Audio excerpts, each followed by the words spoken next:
আমরা যারাই ওজন কমাবার চেষ্টা করেছি তারা এই দুটো ভুল প্রায় করে থাকি।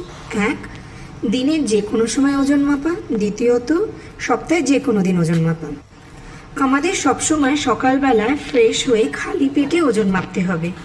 সেই সময়টাই আমাদের অ্যাকচুয়াল ওজনটা দেখা দেয়। দিনের যে কোনো সময় ওজন মাপলে কি হয়, ওজন মাপাটি কতক্ষণ আগে আমরা খাবার খেয়েছি এবং সেটা ডাইজেশনের কোন স্টেজে রয়েছে, তাতে আমাদের কতটা ব্লোটিং হচ্ছে, এই সব কিছু কিন্তু ওজনের কাঁটায় দেখা দেয়।